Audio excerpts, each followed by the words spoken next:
Much of what we've done so far in managerial accounting has been to introduce you to new terms.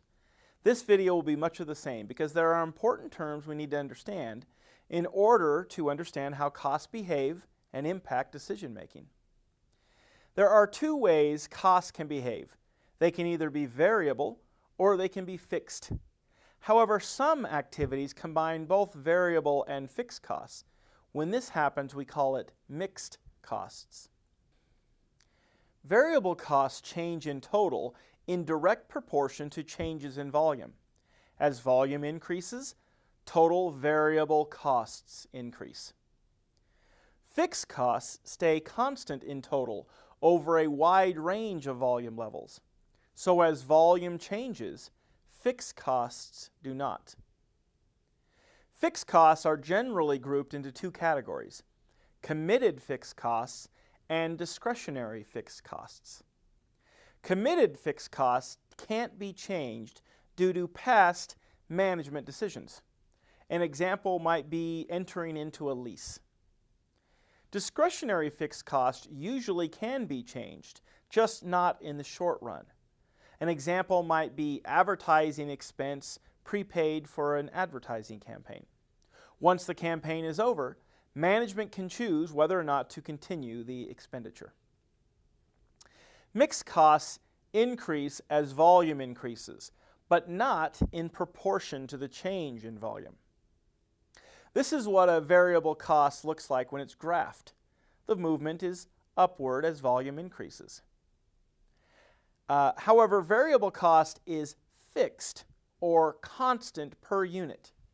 Make sure you understand this concept. It increases in total, but is fixed per unit. For example, McDonald's has many variable costs. One would be the cost of hamburger patties. As more hamburgers are sold, more patties are used, so the cost of hamburger patties go up. Let's say the cost per patty is $1. Sell one hamburger, hamburger patty's cost is $1. Sell 10 hamburgers, hamburger patty cost is now $10. Sell 100 hamburgers, the cost is now $100. But the cost per patty has remained consistent at $1 per patty. That's the big idea you should take away from this example. Now, let's look at what fixed costs look like when it's graphed. The movement is flat as volume increases. However, fixed costs per unit change as volume increases. For example, McDonald's may rent a building, and let's say the cost to do that is $1,000 per month. This is the fixed cost because it's $1,000 and it doesn't depend on how many hamburgers they sell.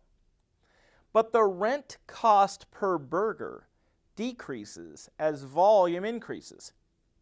If they sell 100 hamburgers, the rent cost per burger is $10. If they sell 1,000 hamburgers, the rent cost per unit is now $1. This is what the graph of mixed costs look like. Notice that at zero volume, the line isn't starting at the origin. This is because fixed costs are included or incurred regardless of volume. So the total cost line starts at the fixed costs and increases as variable costs increase. Finally, an example of a mixed cost is a salesperson's salary, which might include a fixed salary as well as a commission, which is a variable cost.